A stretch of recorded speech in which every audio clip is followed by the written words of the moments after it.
Hello everyone, I'm back. Felix here. I'm sorry everyone. I'm a little bit out of it today. I just came back from vacation. Oh hey Hallowed, hey Hallowed. What's going on? Um oh man, it's really hot in my room. So I've been wanting to do the stream for a while. I didn't get the chance to the week before last week because, just stuff going on, people at home. I couldn't really stream. And I felt really bad because I disappointed a lot of people. I contacted a lot of people on Twitter to, make this happen. Just like ask them if I could feature their stuff on my channel, and I decided to. I might link all of them later. Probably edit the description, but I just wanted to talk a little bit and this little presentation I wanted, which was ever since I was maybe I don't know how old. I think it was I got my to clarify on things like this on mm, fanfic, fanon, headcanon, original IPs and stories because I really like probably one of my longest running hobbies besides stuff like typical stuff like gaming has been creative writing of some kind ever since I think it was around elementary school when I decided, when there were creative writing assignments and I instead attempted to do a miniature series called I can't remember what it was called. It was really bad. Something about like World War II time travel and like these bunch of kids being sent back in time to yeah, I don't want to elaborate on it. It kind of embarrasses me, but that was my start. That was basically my start into creative writing. And I think from there, because I was inspired by a lot. Like I had a lot of influences, a lot of different influences. But I think I'm rambling a little bit here. But overall, I think it was later on. It moved into interest change. I moved into middle school, and something I may articulate articulate I don't want to self dox because I'm not sure if there's many schools of that kind, but it was a particular kind of school. I don't think I can describe it without going into too much detail. But they did have a really big they had a well not big, but there were classes dedicated to creative writing and that I took in middle school that well, I did flesh it out a little bit. I tried to write more serious stories. I tried to, you know, that's what and ironically most of my writing was originally, at least before high school, was not online. Most of my interactions with writing was not via archive of our own or some kind of like role play form like sometimes I went on role play forums, but that's a complicated discussion for another time. I wouldn't really call it a role play forum. But most of most of my experience with creative writing has been just like this sort of self-contained a self-contained stream of consciousness sort of thing. I just put down whatever comes to mind on paper. And for that, I think that was where like that's my take on the original IP, on the original story side of things, because that was like basically like, creative writing is probably like I've said it before. Creative writing is probably my biggest hobby, the longest running hobby I've ever had, and I'm not the best. A lot of people I've interacted with a lot of people who write better than me, but overall, it's probably the how do I put it? it's something I considered for a long time building a career off of, and I still kind of consider it today. I want to get a lot of stuff I do published. But the issue is that I've never finished a story. Oh, Jake Necroy, you should check that notification. Nah, I don't think I will. Nah, I don't think I will. Anyways, oh, oh, maybe it's. Are you? Oh, you know what? Maybe I will. Maybe I will. Maybe I will. Hi, YouTube. Oh, hey, rather fly. Is that you, Jake? Yeah, I think that's you. Nice to have you on board. I really appreciate you watching. But overall, it's hold on. How to articulate? Stop stuttering. I'm sorry. I haven't streamed in a while. Um, and it was the influences of a lot of other people when it was starting in high school when I finally signed up onto this it wasn't meant to be this it wasn't meant to be a role-playing forum, but it kind of it's most well known for, at least in my spheres, called Nation States. Long story short, this is like an online nation building simulator thing. Oh, yep, I'm at work. I gotta drive home in a bit, so I'm gonna have you in 1 year. Thank you at least for listening. But it was this particular forum where I met a lot of people, and I think I fleshed out a lot of my creative writing from here, because this was like this sphere. I don't really go on this site anymore, but still have a lot of friends who do. This started in the first year of high school when I discovered this. I decided, you know what, I'm gonna try it. I'm gonna see where this goes. I met a lot, and there was, and functionally it was a role play group, or like also a collaborative writing group. And this guy I met later on, I think post high school, when wasn't really active on the site anymore. But I'm on a lot of Discord communities where this happens, where this takes place, and overall other people involved. And it's here that I it's not just him, but a lot of other people that I've met. Probably my longest running friend was is also a fellow creative writer who has his own universe. I'm going to talk about that later. And this is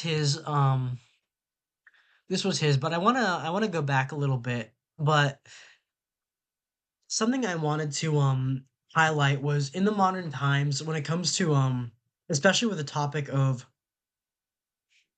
fanon and fanfic and headcanon, that sort of thing evolved from, if you look at a lot of, you can, like, I don't want to get too much into the political or cultural or culture war side of things going on, as far as I've observed in this sphere. I'm as you can probably tell, I'm very active on Twitter, especially not just in the VTubing but the writing communities and the that sort of thing. Semi writing communities, the creative content. And you can sort of tell there's, when it comes to a lot of modern media and with big names like, I don't know, 40K, Star Wars, Fallout are the big ones. Is a lot of people have been like a little bit disappointed with the quality of media and quality of entertainment that we've been getting. If you see about like the Disney Star Wars trilogy, things that are like all the drama that's been happening in 40K that I probably shouldn't bring up. I'm not gonna bring like, and how people like fleeing to other IPs to try and like export their ideas there, but sometimes it sticks, sometimes it doesn't. Maybe it, like when it cut like, maybe viewed from the modern culture war lens, this has been kind of like, this is a new phenomenon, but in reality, outside of all that, it's been going on for a long time. A lot of people like, especially in places like video games, developers jump ship like and join other studios and make other projects to like see their visions get fleshed out. And that's the sort of thing where I wanted to go into original IPs and stories. Like, that's how things like that in the industry get made. But going first with stuff like fanfic and fanon, personally, a lot of I'm not gonna directly display it, but I remember distinctly in college going through a tough time, going through tough times in college. I wanted to go have my escapism when winter break rolled around. I My parents took me to see the James Bond movie No Time to Die. And I have I maybe I'll do a film freak out on that one at some point, but I have very mixed feelings about that film, that movie. But I think because I was like whatever the case, I was just very deeply dissatisfied with the ending. And I think that ending it could it, I think it was Winter Break. I'm not sure when I saw that movie, but seeing that ending of that just made me just really displeased with the where the James Bond series has went. And so I decided to make this thing called Coat of Arms. I'm not going to display it on stream. I'm a little bit embarrassed by it, but was a self-constructed story about a young hacker meeting a femme fatale Russian spy and going on these adventures where they're chased by bad guys. But like this was sort of it sounds a bit childish, and it kind of is looking at like as I look at that writing, even though it was only a few years ago, it was very unrefined and a very spur of the moment thing where I kept writing it. I have a lot of I have a lot of issues with it, but I think that's like I think, but like being dissatisfied with someone's favorite story or someone's favorite movie or film or comic series is what spurred a lot of people to make their own stories, write their own journeys for their characters and make their own characters in dissatisfaction with like out of like I will like we want something better. We need something better. So they go on to write these stories. They go on to write their own, and that then sometimes that evolves into its own thing. For those who are familiar, I think I remember that Fallout originally, the original like 90s Fallout role-playing games were from in I think it was in the 80s, a role-playing game called Wasteland, and since they couldn't own the IP to that one, they decided to develop their own thing and go their own path, and that became as big as it did, Fallout did. And huh, where do I go from here? Working on like a bare bones little bit of a script. And spin-offs can easily spawn entire new franchises, something I wanted to say. But for that, I wanted to briefly highlight where is that? This is someone I'm gonna cover that. But speaking of Fallout, it's I remember participating in a thread in a thread like in this one in the Fallout 5, put it in Memphis by man like King here, put it in Memphis, have a gold and silver mask like King Baldwin rule from the past per pyramid. This was his big head canon, and in a world like that where it's a regional, a big world building, a big world building spectacle such as Fallout, you can have like head canons like this and flesh it out and have your fun with it, even if it isn't official. And perfect Fallout 5. The irony is that a lot of people a lot a lot of people had similar ideas, including myself, had similar ideas of like of the Bass Pro Shops pyramid becoming a Fallout location. And and credit to him because I'm not entirely familiar with Manly King, but yeah, novels out soon. He has written his own takes on the franchise, and because yeah, hold on, where is that? But yeah, Bethesda is getting bombarded on multiple social media platforms because of me. Even on the local Memphis news site featured this. I'm still waiting on the job offer, and this is something I ask to feature on my stream because this is like Because Bethesda will never make this, I've begun writing a brand new IP that will, telling stories across the entire U.S. South. It's more Y2K themed than 50s. The cover art is AI, but he's gonna get a real one later on. And I just think it's interesting how they're like unconnected derivatives of big IPs can spawn so fast. Sometimes you have something interesting like fan made um stuff by Manla King here, who made the who's writing this one, and I took a great interest in this, like I said. But other times you have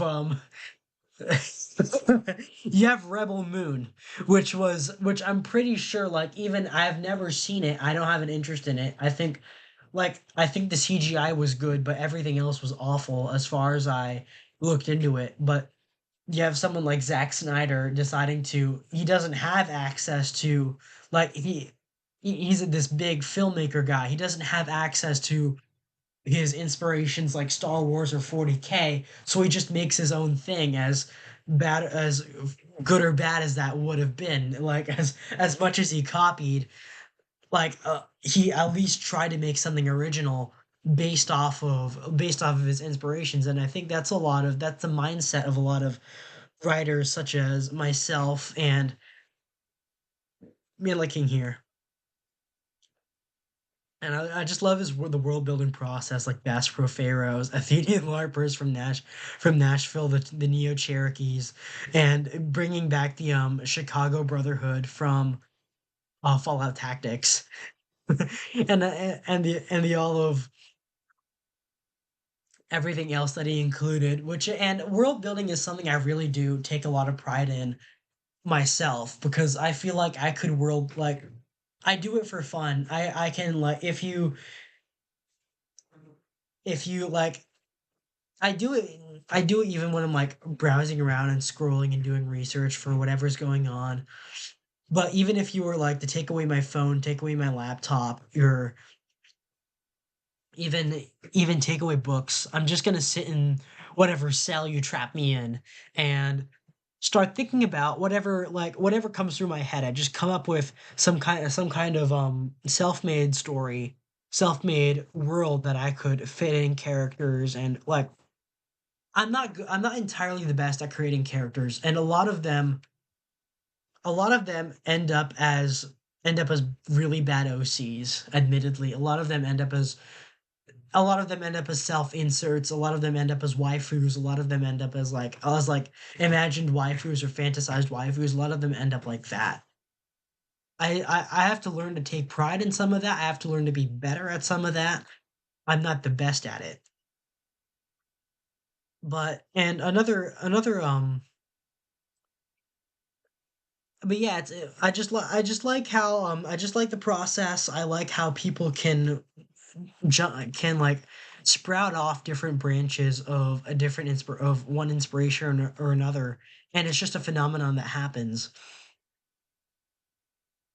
And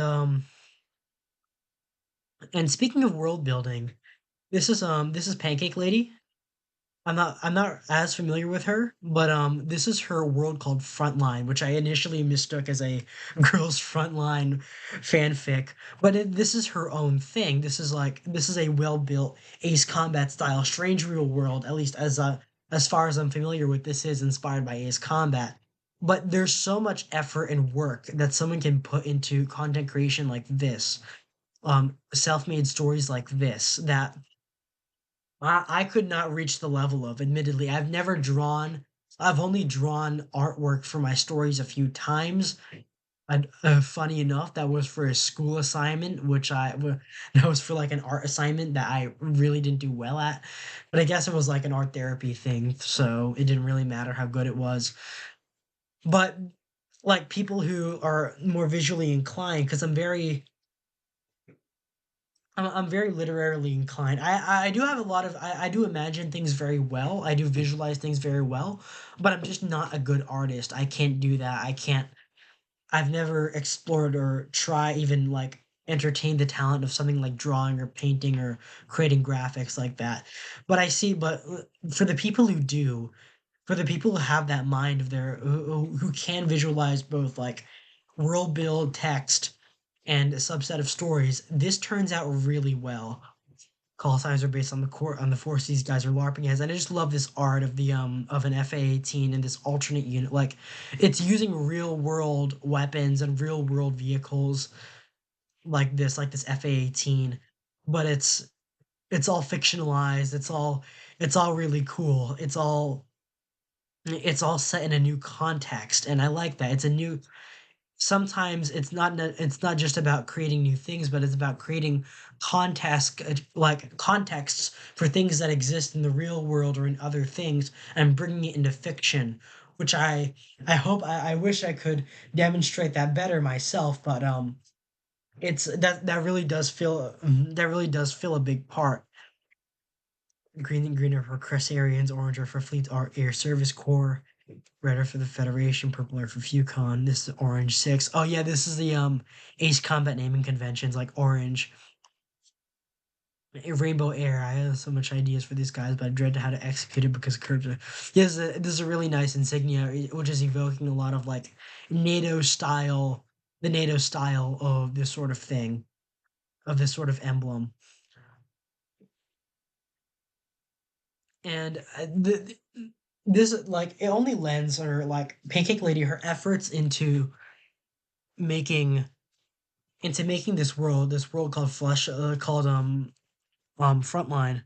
At some point down the line, I will need a lot of voice actors for little side projects, cultural advisors, because she wants to she probably because a lot of the nations that she world builds are probably inspired by real world nations that I think fictionalized versions. We've been doing fictionalized nations since like the beginning of fiction. I had to take a drink, I'm sorry. But I just think the cultural advisors, that sort of thing, that like that direct a sort of direct influence to world build your story further and asking from other people. I see it a lot on the forums that a lot in the forums that I in the Discord servers that I'm at that where people of different cultures of different styles can ask each other their knowledge on different subjects and help flesh out their writing even more. And it doesn't have to be strictly military service, that kind of stuff. Like and Lished and nuts held together by a bunch of Word documents, spreadsheets, and a string of incoherent Twitter posts. A lot like this is already doing a lot better than mine. Most of my stories wind up somewhere in some like obscure corner of Discord, populated by puppet accounts where I talk to myself. I have a lot of frontline tabs, but this is I don't want to like I don't want to risk copyright. I'm not familiar with the music, but I like coalition's offensive to dislodge tripartite troops in the Argrealian oh, damn it Argrealian district of Obergek Ogre oh, Ogrebek of interesting names, but it's you can I just like how much art she's invested into Pancake Lady has invested into her projects and what she's been making because it's a rough draft, but it's pretty and it gets and you nail the vibe and you're able to world build so much better with it. Yeah, and like yeah, this is highlights the beginning of an invasion by like this M1 Abrams here. And more insignias, which I really like, which is so like most of the time I frequently steal from other people when it comes to visualizing my own art, when it comes to visualizing my own stories. I usually rely on stuff I've seen when it comes when I'm writing Fallout fanfic. I rely on Nexus mods of all people of all things to deliver sometimes the distinct look that I'm looking for. And we have the UTAF's 43rd Fighter Group. So that's just really cool. I just love that. I just love the fictional patches, and people are so invested in their worlds to make this sort of thing, to make this happen, and bring this out and like bring their fictional creations to life, even if it's just their own thing, with just their own OCs, and it's just fascinating, really, just like the level of quality this sort of work can have, even from a self-made franchise, really a self-made IP. And this is like and yeah, so this is the rabbit hole I wanted to review the world map of Frontline, the millionth revision. This one backtracks quite a bit, making sure that the landmass matches existing history and lore. Oh yeah, it is very strange real-esque. You can see where like elements of where like some elements look like real world countries, some elements look like the geography is different. And I've always had an admiration for map creators, map hold on, it's getting pretty hot in here. I'm gonna turn up my fan.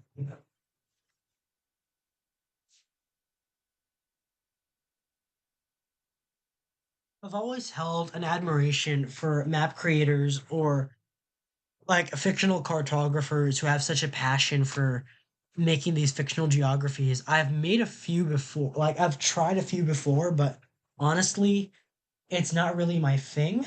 Like it's not really my thing to make myself. It's for myself for to enjoy other people's when it comes to their own. And normally I prefer while I do like the freedom of excuse me. Oh, excuse me. Sorry. um I do like the like while I do appreciate the freedom of a completely wholly fictional strange real type world like Ace Combat, like Frontline here, when it comes to fictional cartography, I do prefer the some elements of realism. I like writing my stories in a bit of a real world, in the real world, just as a personal preference. But I do like to partake in fictional this sort of thing, this fictional cartography, because it lends so well to how things develop within that world when it comes to world building. For most of imperial history, these three continents made up the known world. These continents have moved closer to reflect this, and also to line up the KOV. Not familiar with that acronym as the projected center. This also makes the DRB island that makes much more important stop and sailing to Haven. So that's Haven. That's the Nelson Sea. So this is the East Shire. That's a very very sort of British continent for British country, British sounding country. Haven, Malcy and Sea, Gulf of Harmony. That's it. Like the names go hard. The names go hard. Anyway, and all the time. What nations are there? What are their inspirations and foundational principles and geopolitical impacts? Yeah, this is the general time. Yeah, I like the timelines. I like reading about because I'm speaking about this in a general sense, but I am kind of reviewing stuff like ideas like oh that's for later. I was reviewing ideas like what did he call it? I was looking for it. Oh, I might have scrolled down. Yeah, the New World Chronicles. It is a bit of a review for that, but I just want to read this out loud. Rise and fall of multiple massive empires spanning multiple continents, major rebellion, secession, independence movements throughout the empires. The Holy Divine Empire develops nuclear weapons, prompting the rest of the empires to use this as an excuse to wage war and divert population attention from secession. So this is a sort of getting a feel for the worldwide revolution, worldwide wars, that kind of thing. A Cold War, all empires fall, including the Holy Devian Empire, leading to massive balkanization worldwide. The Second Global War, which is there, the Federation, the United Republic of Avalonia, profits from taking advantage of the newly formed nations after the Global War. Both nations and their allies battle each other, usually through proxies and via limited direct engagement for global influence.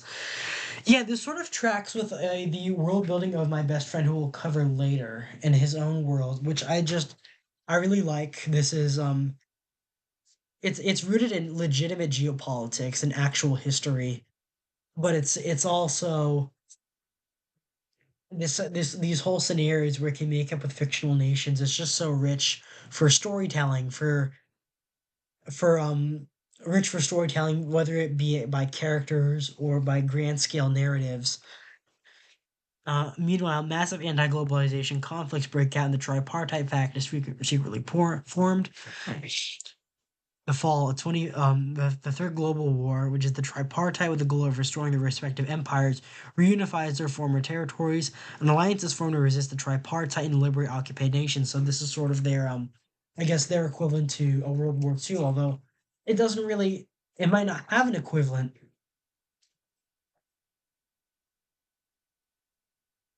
A lot of the war, like a lot of the fictional wars in say Ace Combat, which you can see is probably the big inspiration for this, have some rooting in some real life conflicts, and I guess that's the nature of telling stories about war. But here it's just here it seems like it's an original concept of how differently geopolitics evolved in this world, how differently the rise and fall of empires and powers happen. Starting Alto Island campaign through post Third Global War reveals corporations may have discovered aliens and used their conflict to test newly developed weapons with alien technology, which is getting into the intrigue. In the fall, a massive meteor storm devastates the planet. An alien biological virus is discovered on crash sites, slowly terraforming the land. Infected humans. That's a really neat concept. Infected humans spread the virus further and accelerates the transformation. Alliances shatters as nations are forced to fend for themselves. The Nomad Age, that's interesting. With the majority of the alien virus eradicated on the surface, large portions of the planet are considered unsuitable for living. Countries and corporations alike build massive airships to temporarily live in the skies. Huh. Yeah, I remember having a bit of a concept like that before. Airship fleets become more self-sufficient, forming new flying countries known as nomads. It reminds me of what is it, Mortal Engines. I haven't read the book. I haven't seen the movie or read the book. I just know the concept. Or Snowpiercer, I guess. Those that remain are left behind and on the surface are referred to as ground dwellers for short, or dwellers for short. Tensions rise between nomads and dwellers to the point of an arms race, prompting both sides to develop weapons to annihilate each other. Warfare between nomad fleets erupts as non-self-sustaining fleets that lost access to the ground are desperate due to dwindling resources. And this is a big one. The First Contact War. The existence of extraterrestrial aliens is confirmed by their sudden arrival. A biological weapon is unleashed on the planet, killing billions. Further infighting between human factions lead to more deaths. After a brutal, desperate war for resistance and survival. Oh wow, 95% of the human population lost in this world. So basically, it's this really accelerated development of just various apocalypses that just happen after one after another. This is sort of it's really bleak. This sort of I guess maybe this the frontlines timeline is more than a little grimdark. If I'm gonna be honest, that's but but conflict and strife such as this one, the struggle provides such a interesting avenue for telling stories. Well, of course, as a lover of post-apocalyptic fiction, that's the case. I guess I'm stating the obvious, but it's like I just really like this sort of this style. It feels so. If you like, it might like a lot of it resonates with me. It resonates with ideas I've had before. And while the concepts themselves aren't necessarily original, the way that it's put together really resonates as a sort of self-sufficient story that can that can go on, that can form, that can like you can see characters grow from one age to another. Hold on, I gotta fix my shirt.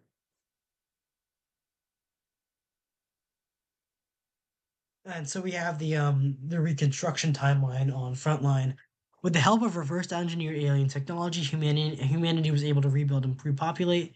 Humans are considered as living resources, and wars are fought over to secure these resources. So I guess population growth is so valuable that human lives themselves are considered a global resource, which is and the irony of fighting wars over that, which is in itself an interesting and somewhat very bleak concept.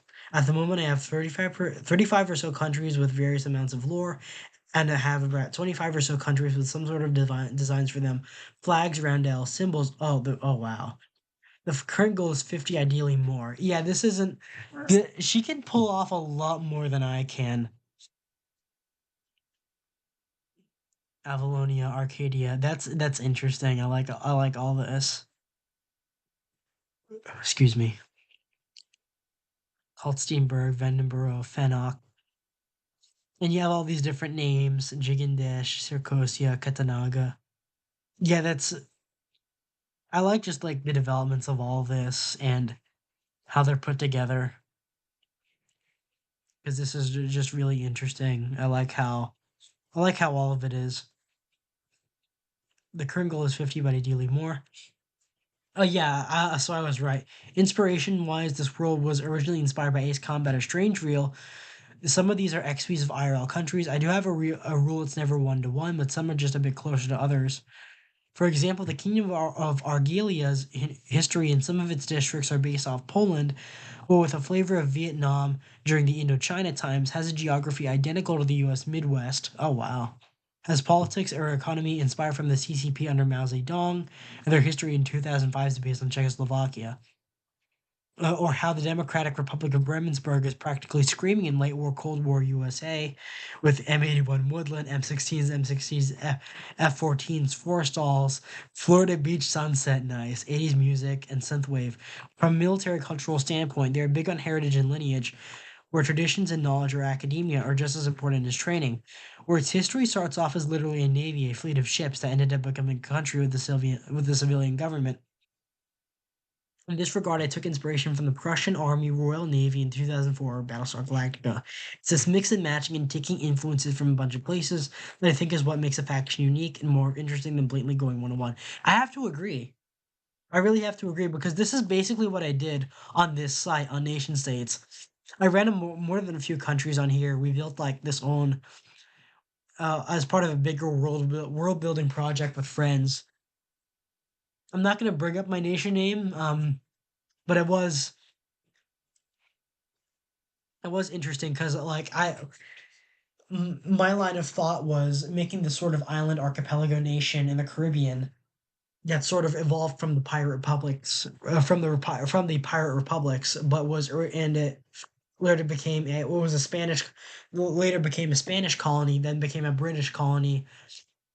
But despite that, due to like really heavy American influence, evolved into like this sort of very sort of Americanized southern like British sensibilities and culture, Caribbean racial lineup and cultural mix, but Caribbean and Hispanic. But you have this sort of American Southern influx of ideas of democracy and freedom in this sort of nation that kind of boils over into this unique soup.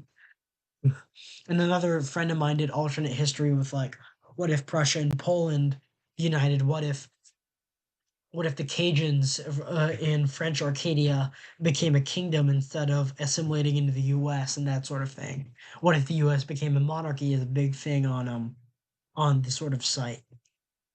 Another So yeah, that's I've been doing that like I've also been doing that a long time, but not as like maybe not as fleshed out as like I couldn't do this. I couldn't do this whole this whole scenario with everything in this world. I couldn't do that because this is everything here. Everything here is so pretty. Everything is so out of my league, honestly. Since the end of the First Global War, there have been only two superpowers: the Federation, the United Republic of Avalonia. The Second Global War is summed up in this post. The Cold War equivalent of Frontline is not an ideological war between capitalists versus communists. It's two opposing capitalist superpowers exploiting newly founded countries that have gained independence from imperial rule after the First Global War. Yet trap diplomacy, proxy wars, lopsided agreements, exclusive rights, and turning a blind eye to like crimes against humanity. In attempt to minimize the damage between the two superpowers, both sides had signed a treaty of not attacking each other's territory directly. This was exploited via loopholes in the treaty instead of waging war against each other on another nation's land. So imagine if World War III breaks out between NATO and Warsaw Pact or the Eastern Bloc. But both sides fought their war in the Middle East and Asia, leaving these regions absolutely destroyed, but Europe itself is largely untouched. Huh. And a lot of these stories, a lot of these alternate histories or alternate strange real stories involve the usage of like what would happen if there was an active nuclear war. So, and I guess you can see the sort of play out here. Excuse me. I'm still a bit sick from Italy. I'm still a bit sick from my trip. Oh man, I'm tripping on more words. So, you please excuse me. The end of the Second Global War would be followed by the signing of the nuclear weapons deactivation. While not used as liberally in the First Global War, nuclear exchange did happen during the Second Global War. This was not a mutually assured destruction scenario, instead used on a tactical level. Yeah, my friend runs a similar scenario with it when his in a sort of military world building sci-fi stories. Both sides had also shown considerable restraint in deploying nukes, as it was hard to profit off an irradiated wasteland. Excuse me.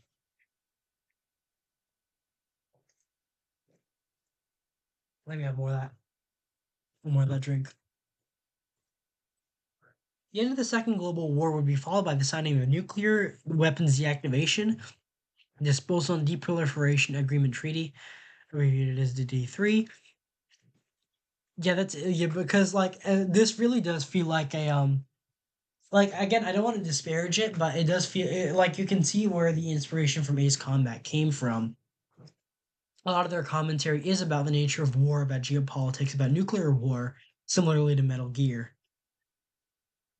And without what WMDs use as deterrence and leverage, nations have instead used different weapons platforms to fill this gap. Huh, it's like airships. That's interesting. Military wise, oh yeah, mechs exist. They don't show up until much later though. Originally, mechs existed to fight biomechanical zombies. Was Frontline was originally a zombie apocalypse setting. I guess I'll tell that's enough on Frontline. But you do, but it is. I just do like how everything had like you can't like you can have cool stuff like mechs. You can have cool stuff like airships, but you kind of have to you have to provide a justification in universe how things are how you can how to say you have to provide a justification for them in universe why they exist, why this specific sort of weapon or thing like a mech or an airship would exist or like a giant tank would exist. And I do like how that's fleshed out. And huh. Time to shield frontline real quick. One of the big players in the setting flies a combination of Chinese and U.S. planes.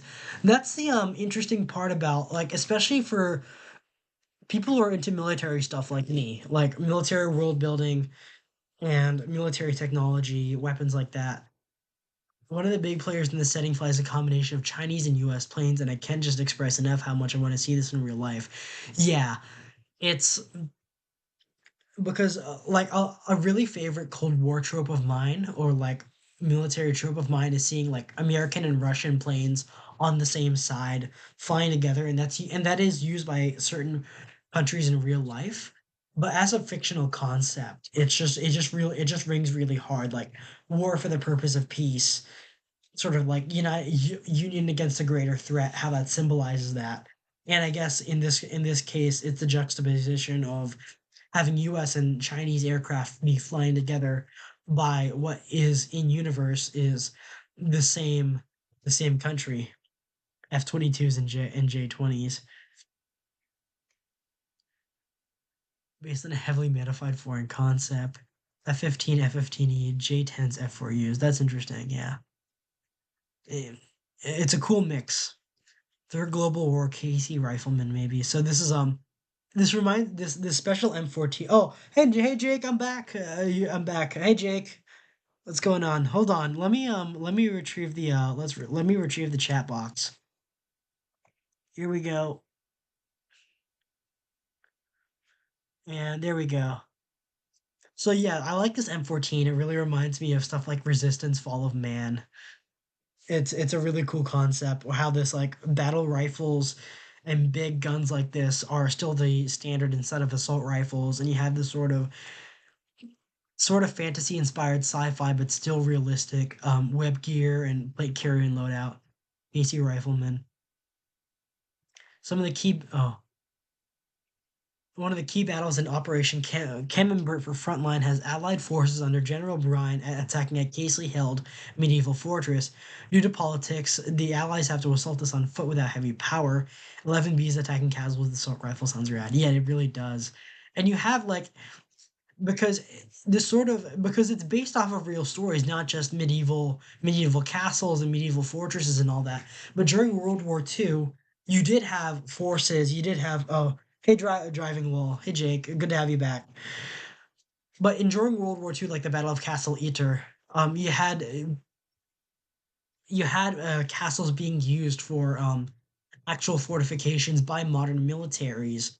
And during like World War One, World War Two, and the Cold War, there was either battles fought there at medieval castles or modern day battles with like during the Fulda Gap. I'm trying to remember if there was a castle nearby, but there probably was like castles in Germany that are being used by Soviet and NATO forces when they're attacking each other.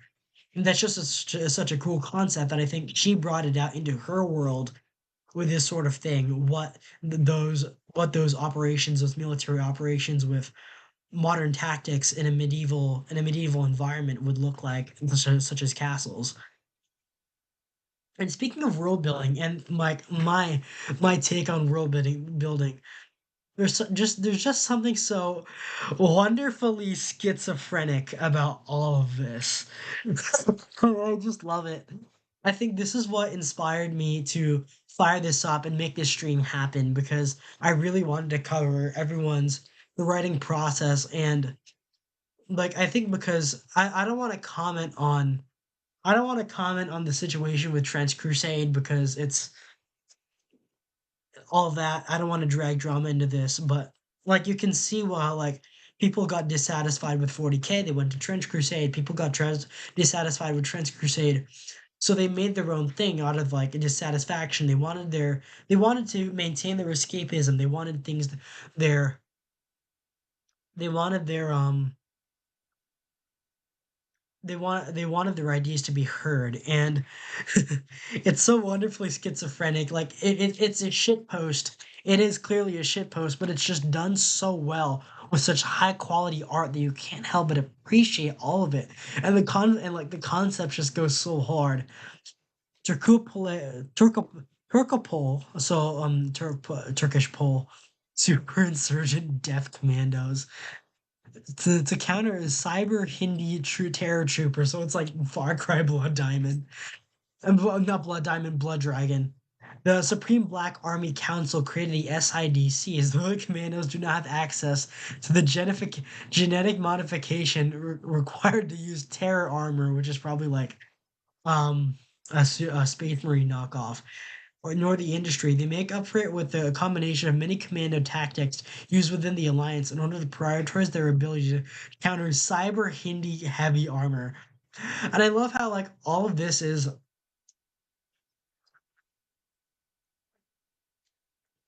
the entire concept behind the faction is just absolutely insane. Off the fucking rocker. The Turkopol Templar commandos with STG 44s. But he's like, everything looks so realistic. You have Iron Jacket Comanche Raider. It sounds like a Native American raider, but with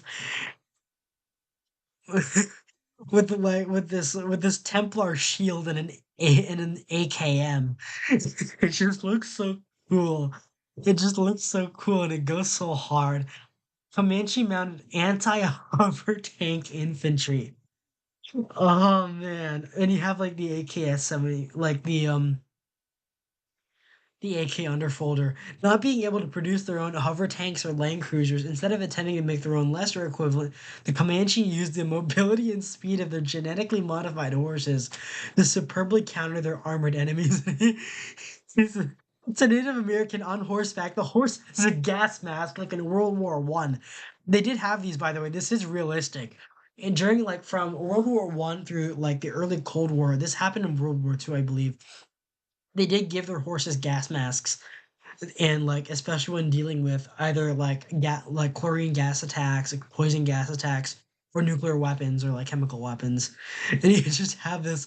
It just goes so hard, man. It's beautiful, and like you can see like this is what sometimes goes. This is and it so heavily reminds me of another world building project I did with a friend, with a best friend, where we ended up coming with like French royalist militias in the Caribbean, fighting the big bad villain is this like is lot like this like Muslim fascist caliphate based out of fucking Beijing, Korea and Indonesia that like conquered the world in the last world war. And you have all these people that are trying to resist it. You have the US who was devastated in the last war and like basically like official like semi-officially doesn't exist anymore, but the whole heartland of America is this sort of bastion of freedom. You have North Korea teaming up with South Korea and the US to fight this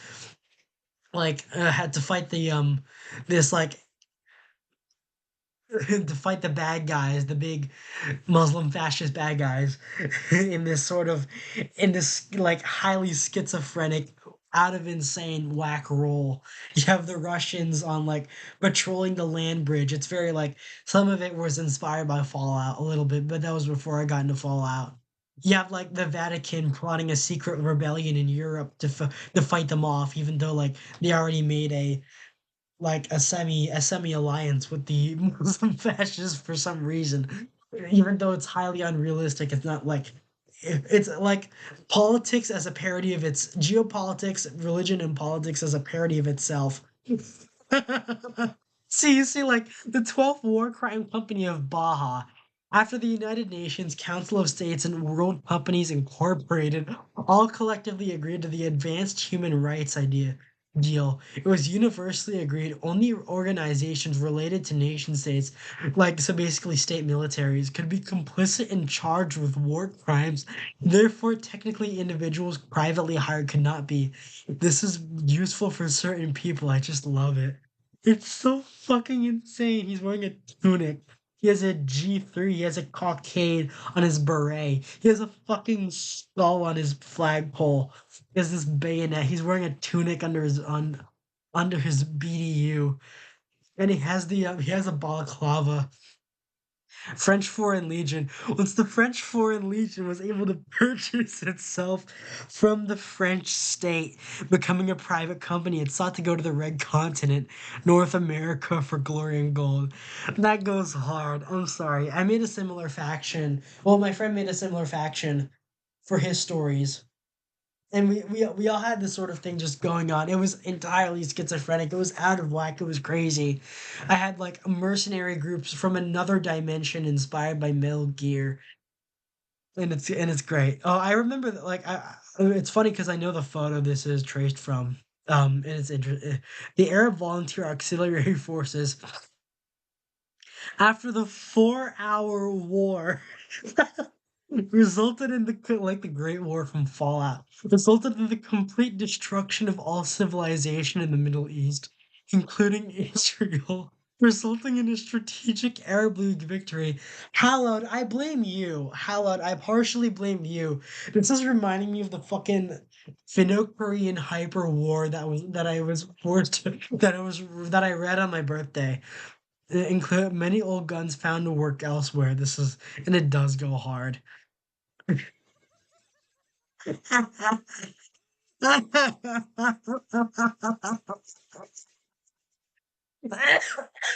Cyber Hindi Mark 11 Hyper Terrifier Trooper, developed during the sixth Pakistani genocide. The Mark 11 Power Terrifier battle armor, in order to liquidate unarmed and armed opponents more effectively. They have only just arrived in North America in order to defend the cyber Hindi Raha Maharaja's ally, the new United States, against the Neo Super Comanche and Neo Templar offensive. It's so fucking insane and out of whack. It's just like it's you, you can't take it seriously, but it's just so well drawn and so well thought out that you have to. Like the Super Comanche Insurgent Black League, the Mexican, is that the Mexican Anarchy? The Arizona Imperial Legate. That's Caesar's Legion. That is just Caesar's Legion in like another country, in like a weird, but made more insane. And I'm all for it. Oh, hello, Felix. Just stopping by to say hello to running errands. I hope you have a good stream. Hey, Size Mac, thanks for stopping by. Thanks for stopping by. I really appreciate it. Followers of Ted. That's Fallout 3. But I credit to him because it's funny. It's the Republic of Dave. That's the Republic of Dave from Fallout 3, Greater Cascadia, a Project Wingman, Project Californian Techno State. I remember before I started playing Fallout, I made the cal like an independent California, like an independent California like that seceded from the U.S. as a sort of big hellish villain power that I always like to mock as this sort of like parody in and of itself. You would go in, you would go out, and you'd have like the border would just be anarchy because despite the strict border control, they could not control the flow of people going to and from. What is that Rom? It's Romneyville. Oh my gosh, it's called Romneyville. Cult of the Four Divines, Navajo Junta, Cyber Hindi America block, and it's fighting that war. What happened to Texas? Americanistan, and I can't read whatever that is. Cyber Hindi destroyer tank. That is literally um an M103 heavy tank with dual guns, but they made it bigger, and now it has a machine like a giant auto cannon on top. I want to laugh. I just love the concept destroyer tank advancing into Comancheria. Successful landings in the Duchy of New Orleans. Neo Templar garrison rushing to their defenses during the surprise attack of Ducal New Orleans. New United States Army soldiers take a break after major advances. It just everything seems like I love how everything is a parody of itself, and I'm for it. This is like you can have so much fun. You can have so much fun with this sort of world where everything is fucking insane. And the irony is, I have written insane, like equally as insane stories. Like probably my favorite part was writing a North Korea run by Kim Jong Un's son, who's a stoner but actually loves America and is like the new benevolent leader. And he's fighting this big war of resistance against the Muslim fascists. I have nothing against. I don't want to get into the politics of that, but the guy we were role playing with and writing this collaboration with was really weird. Neo Templar Captain. Okay, this design goes really hard. I love the hood. I love the balaclava. Super Comanche Raider Chief. I've that's the North Korean Bison AK, isn't it? Comanche. This looks more Mongol than Native American. Wagner Mega Death Stormer and the Neo Templar Orders men. It's like it is. It is. Cyber Hindi, Lutheranite Sea, Americanistan, Second New Africa Republic, Pergozinate of New Donbass, Duchy of New Orleans, West, the Super Comanche Horde, the West Texas Reclamation Armed Forces, the Lakers, Greater Cascadia, the Royal Mountie Restance Front, Navajo Junta, People Baja. It's just so fucking insane. I love it. I love it. I love this sort of world building. But anyway, so hey, this is Jake. This is Jake. He came out on my stream earlier. This is Jake Necroy. So, and on a more serious note, something I did want to cover is starting from scratch, stories starting from scratch. And there were two people that I want to highlight, which is this is a friend from Nation States where I wrote a lot of my world building that I wrote before. This is to be clear, this guy is Polish. He is not Hispanic or Japanese, but I still think he's really cool that he does a lot of research into Japanese culture and he's able to write write structures like this. Hello, everyone. This is El Kuski here. This is Kuski. My journey on nation states has been a long one. When I came here in the year 2012, I knew nothing about writing or storytelling. My idea of what story consists of was limited to imitating various stands that were my main inspirations, like Hideo Kojima. Oh my gosh, a lot of my, I didn't like. Oh man, I had an entire phase where I was just obsessed with basically everything Kojima put out, whether it was good or not, from like Metal Gear to Death Stranding. I should get into Police Knots and like Snatcher and that sort of thing. But oh man. Yeah, I've talked to him a lot and we share a lot of a common thing where both of us are really into Kojima. Mamori Oshii or Hideaki Anno. It was only later that started developing interest in storytelling, which concluded with me attending a movie academy in the year 2021 and an online screenwriting course. Yet, as I continued to study, I noticed that the that were created by my favorite sans were vastly different than the Aristotelian Hollywood approach that I have been taught. This led me to my own study and discovery of the Japanese method of storytelling, known as Kisho Tenketsu, which I've been using in my NS posts ever since 2019 with a great success. Today, I would like to share with you my experience of using this structure and how it works. But yeah, it's just like the amount of effort and investment just a regular fan writer or hobbyist writer can invest into his work and to try and stand out from the crowd. I haven't taken besides my middle school extent creative writing classes, I've never I've never taken a creative writing class in a long time. So it's interesting. I've wanted to go into screenwriting and filmmaking and that sort of thing. To understand Kisho Tenketsu, we must first break it down into parts. The beginning, where the audience reading our story receives sufficient amount of information about the events contained within our story, the setting, creators, etc., are presented, and the general direction is revealed.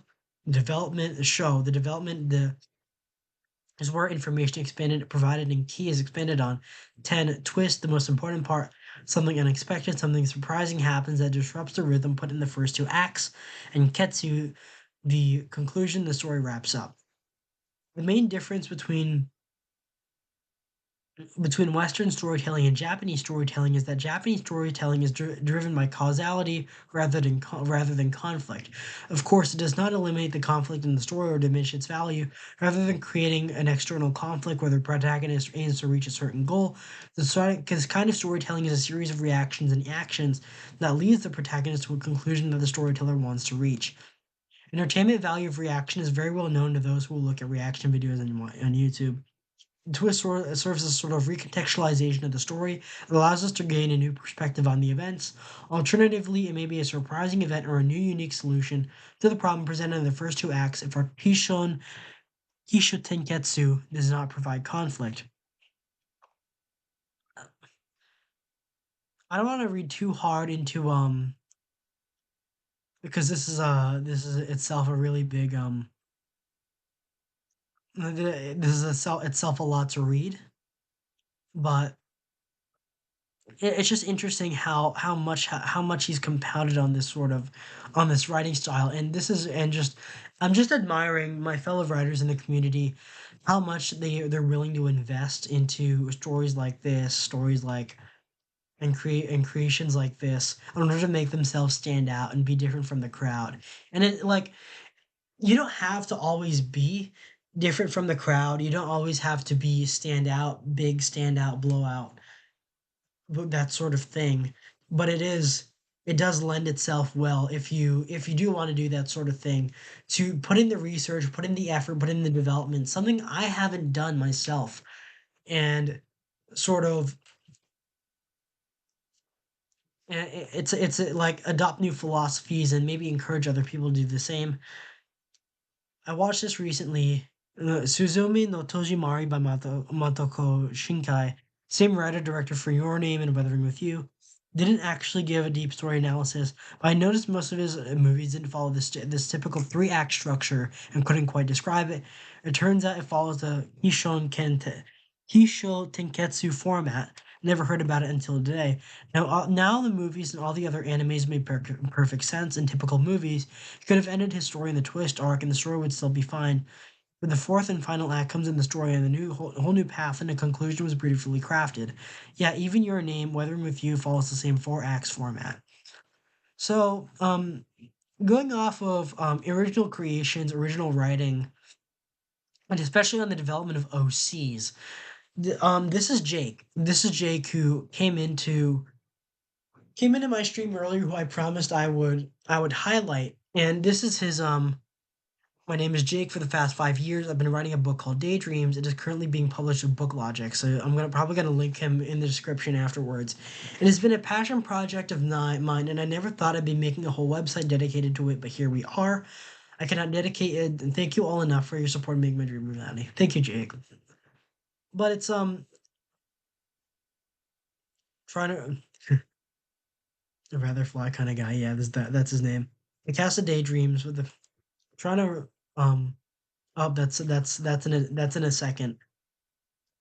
I'm trying to go into the summary. Simon Alexandria Olympus. The last remaining power of the almighty and powerful. Like this reminds me of it, remi- it reminds me of what is it, Percy Jackson? Maybe it was inspired by Percy Jackson. I'm not entirely familiar with it, and this also like also it also reminds me of of a few web comics. I haven't read a lot of web comics, but I've heard of like in my in doing looking up other web comics for my own stories. So typically on stuff like all the tropes or TV tropes, I have come across similar premises. But let's read about it. Oh, the last remaining member of the almighty and powerful Olympus family, forced to live in the shadows of his ancestors' actions, both good and bad, he has developed a hatred for his family. He's both the protagonist and narrator of Daydreams. Reserved in nature, he generally wants to be left alone and live his own life, free from the judgment of others. This has resulted in him living in a secluded lifestyle away from others in the Olympus manor. As caretaker and butler, Saint Germain has tried to ensure that he lives a relatively comfortable life. His fashion, his fascination with the stars and fantasy settings give him quite the dorky side. One of his favorite pastimes is searching for frogs in the marsh. Behind the manor with Sunny, although he lives in France and has a Greek last name, he is German. Overall, I feel like when it comes to, I haven't written many character sheets, and in honesty, I probably should try and write a character sheet at some point because I've done it for role plays. I've done it for role play forums and that sort of thing. I've done it for D&D, but I haven't done it for my own stories. I have done it a few times for my own stories. Actually, I do lie, but when it comes to creating characters, I work best when I'm like world building or creating or crafting a situation. I wouldn't call myself the best at making characters. I try and make them compelling. I try and make them some interest, but they always wind up either being some sort of self-insert, which I really do hate. I have a very unfortunate tendency to write a lot of self-inserts, and it gets pretty bad. It gets pretty bad. That I wanna diversify, I wanna write something else from time to time. But I guess maybe that's the way I see things. Maybe I'm a little bit narcissistic, and I'm willing to accept that. But I do have the problem of like writing a lot of OCs where it's just like literally me's or literally me's dream GF or something like that, something along those lines. But I guess a lot of people have made their careers on that sort of thing, and maybe it's not as bad as I thought it would be. That being said, I do want to diversify writing stories. Oh no. Oh, I don't think I can show that. Uh, Sunny Lizette rebel. I might have to blur that out. I'm sorry. I didn't realize there was like nude stuff on here, but I'm still gonna keep reading it. Sunny Lisette Ray Balajian. Oh, let's scroll past that. A young French woman with a smile that shines brighter than the sun itself. Her energetic and boisterous personality is contagious to some, but found extremely annoying by most, resulting in Simon being her only true friend. She's quite naive and a tad reckless, often getting in trouble or causing accidents. Carefree and open, Sunny has a tendency to overshare and make jokes at inopportune times, but she always means well. Despite being commonly left at home by her busy father, she lacks responsibility, so Simon often helps her get by. She refers to, let's you know what? Maybe I shouldn't be on this cast on the cast that's titties. No, that's titties. I have to. I'm really sorry, Jake. I didn't know. I should have examined it further. I didn't realize. I was looking it for your story summary. I was looking for your story summary. I didn't realize there was okay, that's funny. The yippies.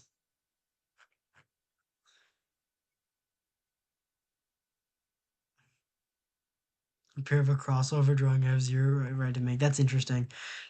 But uh maybe maybe I shouldn't linger in the cast section. I'm really sorry, Jake. I wanted to read it more, but I'm afraid of like, oh, we see titties. Those are nice titties.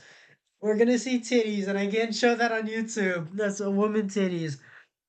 Um, hold on. Buy from Barnes and Noble. I'm gonna look up the store page.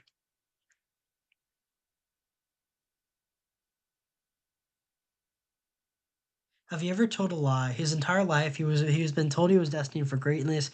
Having been born into the almighty and powerful Olympus family, he was to be judged by everyone who crossed his path. Now a shell of its former self, all that remains of the family is Simon, who wants nothing to do with the power and fortune that comes with it. So that's an interesting premise. Historically, when the Olympus family found themselves in trouble, they could use their power to get away with it, but Simon chose to use his own devices.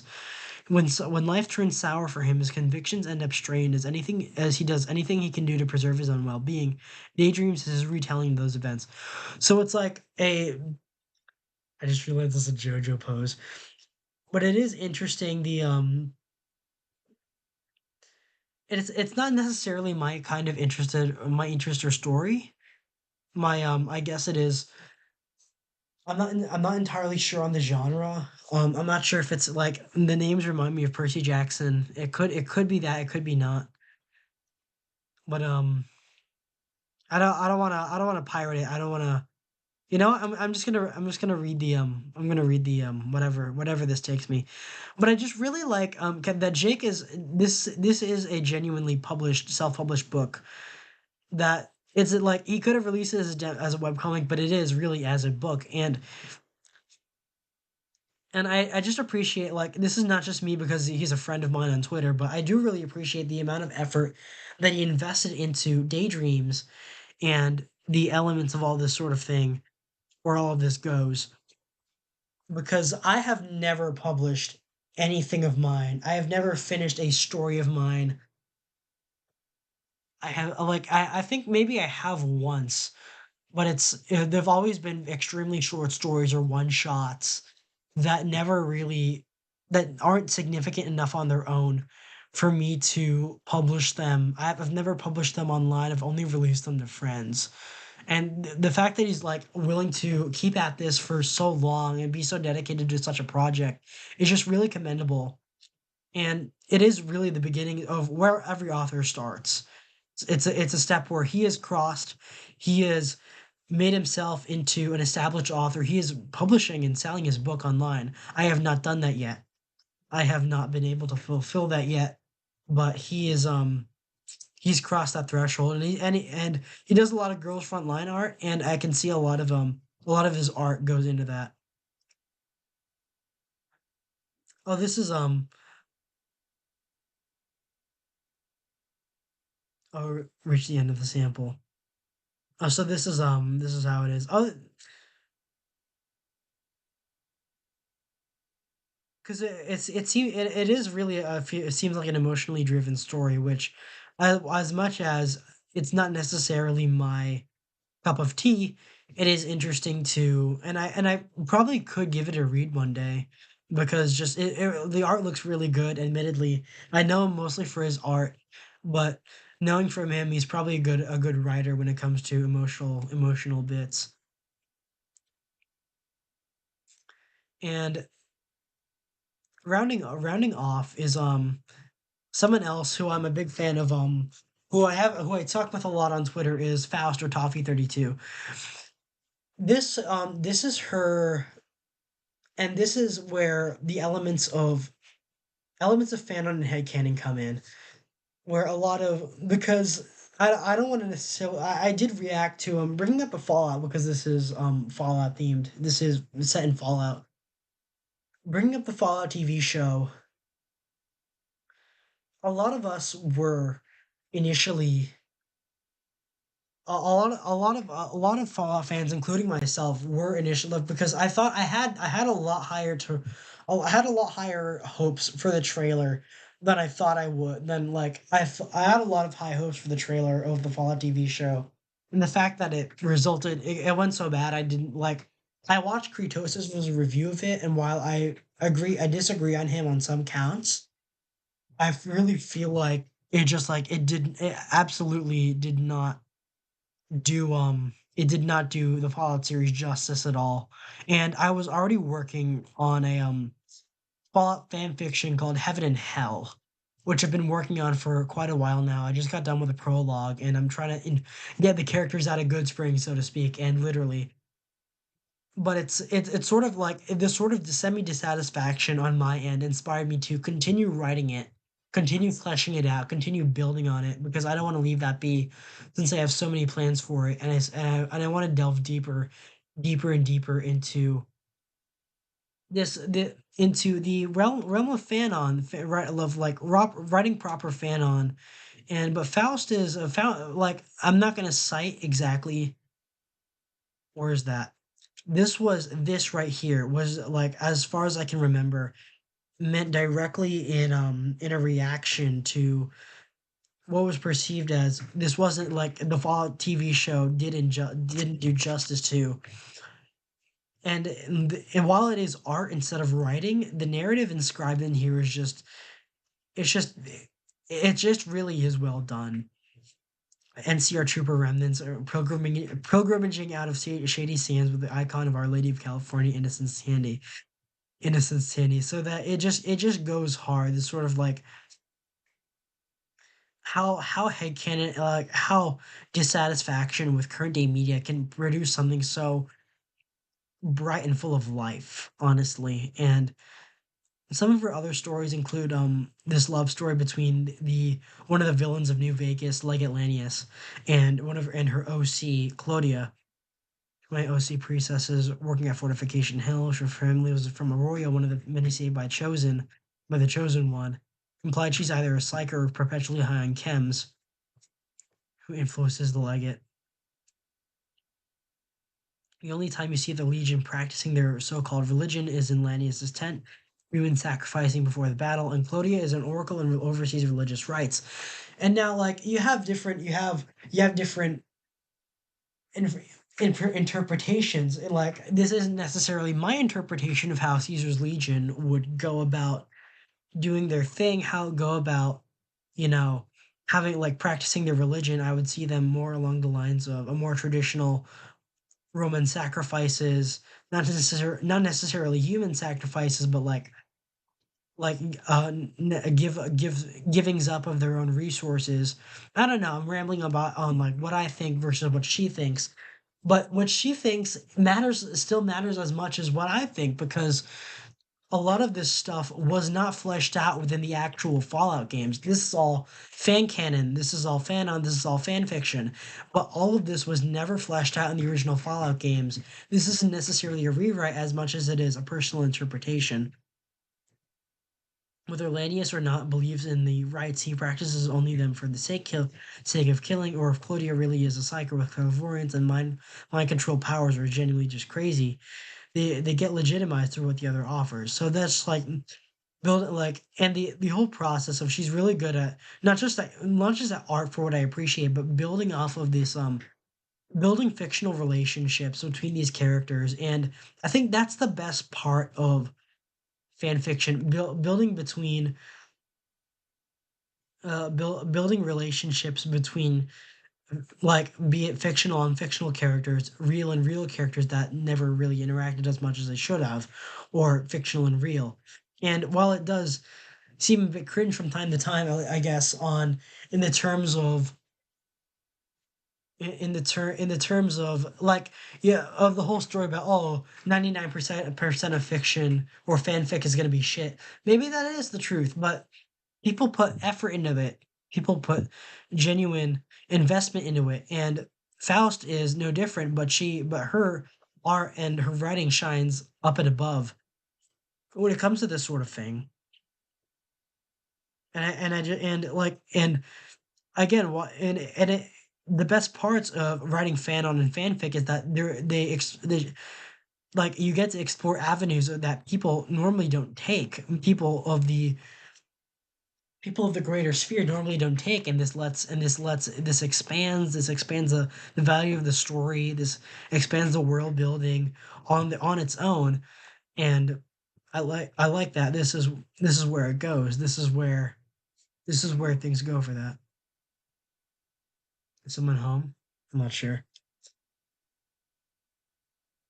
And this is I think her ongoing story, which is one of her another one of her OCs versus interacting with established characters is Joshua Graham and Caesar or Edward Sallow with one of her own OCs. I'm not gonna read it out, like, I'm not gonna like go into it. I'm not gonna go into it as much here. Oh, someone's home. I'm gonna have to end off really quick. I'm sorry, guys, but I guess this is a good place to end since we are at the end. Thank you everyone for coming in. Otsu love. It's been a pleasure, and thank you for I'm glad I've been willing to get